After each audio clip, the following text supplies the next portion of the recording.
Hello everyone, কেমন আছেন সবাই? আশা করি সবাই ভালোই আছেন। আমি চন্দ্রা, ওয়েলকাম করছি মাইন্ডফুল মিস্ট্রি উইথ চন্দ্রার পক্ষ থেকে। একটা ছোট্ট বিষয় নিয়ে কথা বলি। যারা নতুন নতুন সায়েন্স নিয়েছে 9-10-এ পড়ে, তাদের একটা মেইনলি বিষয় আসে জীববিজ্ঞানে, সেটা হচ্ছে সালোক সংশ্লেষণ বা ফটোসিনথেসিস।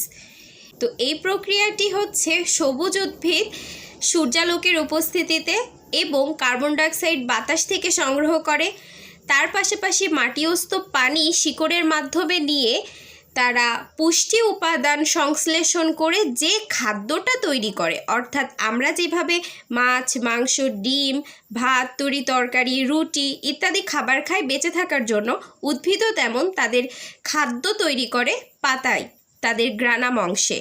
তো সেইটা তৈরি করতে তারা যে প্রক্রিয়াটি প্রথমত ব্যবহার করে সেটাই হচ্ছে সালোক সংশ্লেষণ বা ফটোসিনথেসিস।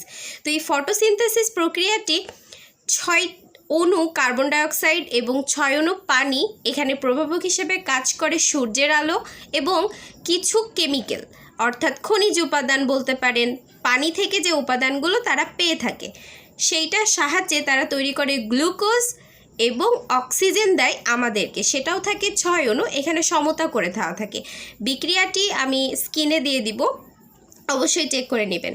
তো সূর্যালোকের আলো যখন উদ্ভিদ পায় তার পাতাতে, তখন সেই উদ্ভিদটা অনেক বেশি সতেজ থাকে এবং ওই সূর্যালোক উপস্থিত থাকার টাইমেই তারা হচ্ছে তাদের খাদ্য উৎপাদনের যে প্রক্রিয়াটা সেটা সচল করে।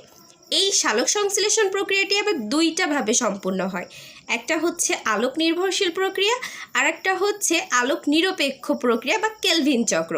এটার একটু বিস্তারিত হচ্ছে সায়েন্স নিয়ে পড়ে, তো সেইখানে এটার বিস্তারিত দেওয়া আছে। সালোক সংশ্লেষণ প্রক্রিয়ার মাধ্যমে যে শক্তিটা উৎপন্ন হয়, অর্থাৎ এটিপি, অ্যাডেনিন ট্রাইফসফেট, এই এটিপিটাই মূলত হচ্ছে শক্তি, যেটা উদ্ভিদের বেঁচে থাকা, বেড়ে ওঠা, ফল উৎপাদন করার প্রধান ভূমিকা রাখে। ধন্যবাদ সবাইকে। আশা করি এই বিষয়ে কোনো প্রশ্ন থাকলে অবশ্যই বলবেন। Bye bye.